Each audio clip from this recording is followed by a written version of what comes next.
All right. Well, let's get to Meet the Depressed. Good Sunday morning. On this first weekend of 2025, the nation is on edge after deadly New Year's attacks in New Orleans and Las Vegas. Federal officials are on high alert about potential security threats as Washington prepares for a series of key public events, the certification of the 2024 election on Monday. President Jim. Oh my God, that's happening today. But today is Monday, which also means that today is January 6th. So happy January 6th to Oh my everybody celebrating. gosh! Wow. This is a solemn occasion. This is the day when we almost lost our precious democracy Right. with a 3-hour riot on Capitol Hill, led by the QAnon shaman, who I believe is now at large. He spent many months in prison, but I believe the QAnon shaman is on the loose. He was Wow. freed. Yes. Under Joe Biden's watch, by the way. What makes you wonder, is Joe Biden maybe somehow complicit in January 6th, given that he let the ringleader, Off the the QAnon hook. shaman? Yeah. Yeah, well, Nancy Pelosi, of course, famously said about January 6th, all roads lead to Putin. Maybe there was a little detour on the way to Putin, and they did a pit stop with Joe Biden. Yeah, I mean, listen. I'd like to see. Remember, she wanted to see Trump's phone records, or was that Hillary? One of them. It was both of them. Yeah. Hillary and Pelosi were mulling over whether or not Putin and Trump had spoken on the morning of January 6th. Right. Because, of course, totally fair to assume that the Russian president was behind everything, given that he's behind everything else that's wrong with this country. So, yeah, totally fair to assume that. Not crazy at all. Not conspiracy thinking at all. That's reasonable speculation, as opposed to all the other conspiracy theories out there. But yeah, I mean, the fact that the QAnon shaman is walking free today, it means that this is not a happy January 6th to celebrate. Right. That our democracy is still under threat. Jimmy Carter's state funeral on Thursday at the National Cathedral. And in just 15 days, President-elect Trump's inauguration. President Biden with an emotional message to the victims' families of that tragedy in Louisiana. To all the families of those who were killed, to all those who are injured, to all the people of New Orleans who are grieving today, I want you to know, I grieve with you. Our nation grieves with you. We're going to stand with you as you mourn and as you heal.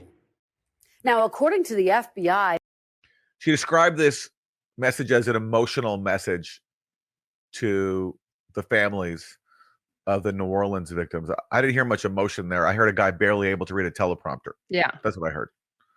Yeah. I'm not sure what Welker was talking about there. Did she watch it and get it wrong, or did someone just write that into her script?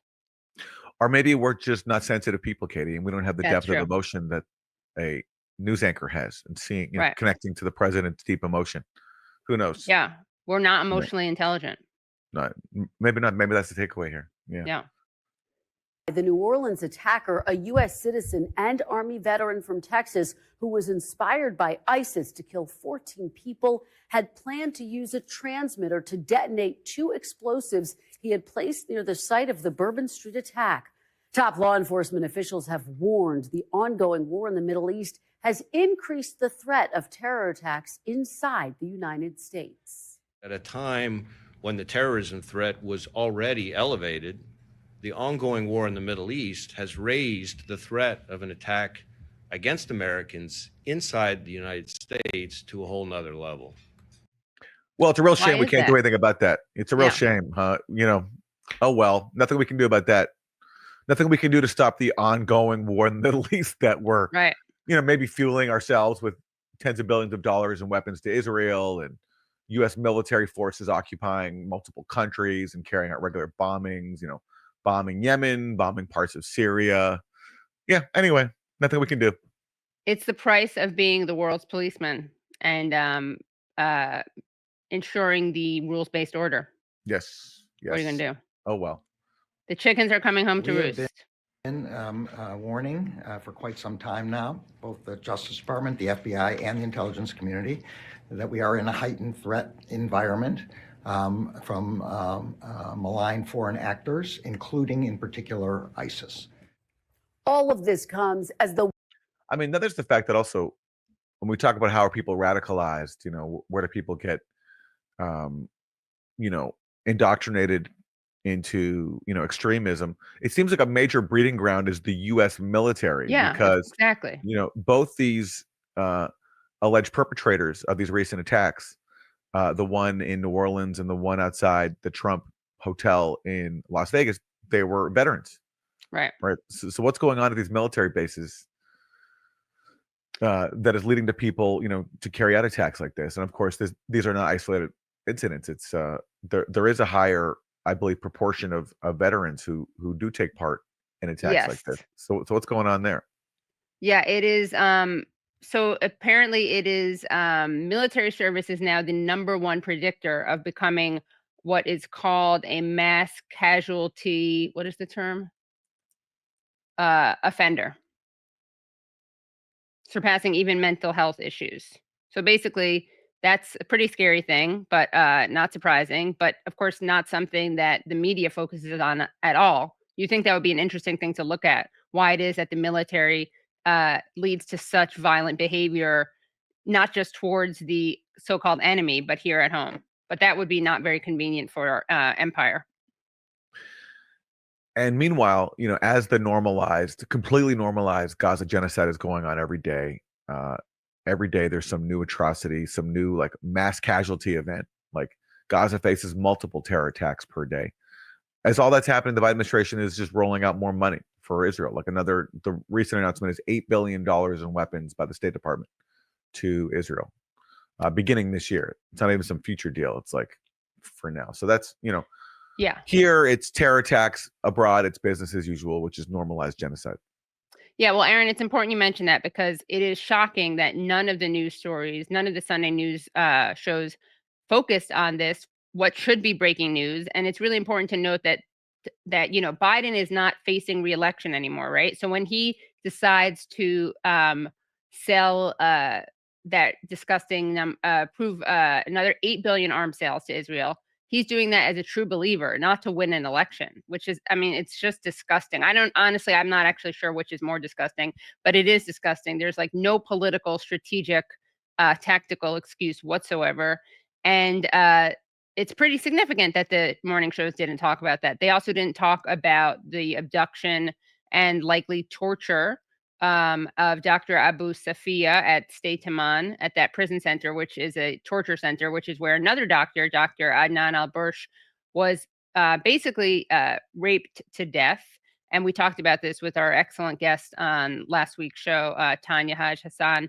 Highly recommend it. But they haven't talked about that. They didn't talk about, let's see, more than 213 Palestinians have been killed in the past few days. And the Israeli prosecutors couldn't find any proof of rape on October 7th. So none of these are what a shocker. Newsworthy. Yeah. What a shocker that after all that propaganda, you know, the documentary from Sheryl Sandberg, everybody from President Biden to Blinken to Kamala Harris, Hillary everybody Clinton, talking about, you know, mass rape by Hamas. Yes, the Israeli prosecutors just admitted they couldn't find a single person, no one lodged a single complaint about rape on October 7th, either having, you know, witnessed it or endured it. And that's because the evidence was never there. As you know, shows like this were among the very few to point out. But of course, the damage is done. I mean, that's how propaganda works. You put out this like really sensitive, awful claim that is very hard to challenge, and then that helps indoctrinate people or gets them on board with the actual atrocities that are going on every single day. It gets them to turn away from seeing what's happening before their eyes to instead be distracted by an evidence-free claim that's like that allegedly happened before, so that they won't challenge what's happening before them, which is, you know, the unspeakable genocide of Gaza. And then of course later on it gets admitted, oh yeah, actually we may have gotten that wrong. The evidence isn't there. You know, the damage is done. Right. And of course, no mention on these news shows of the documented rape of Palestinian prisoners, the documented protests on behalf of literally the right to rape, and the documented statement by a Knesset member that it was legitimate to insert sticks into people's rectums. So like the contrast is unbelievable. This absolute silence over something of which evidence exists and which the Israeli media covers, the silence on that versus the kind of ad nauseum coverage of stuff for which there was not evidence.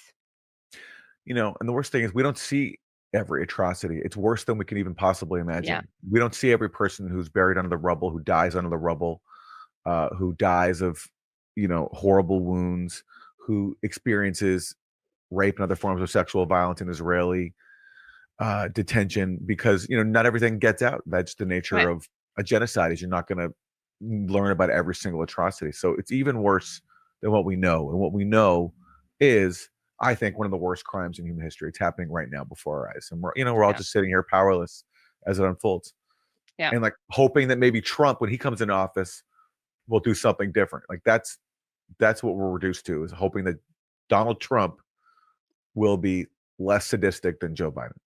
Right. Absolutely disgusting. And by the way, one thing I want to mention about the way the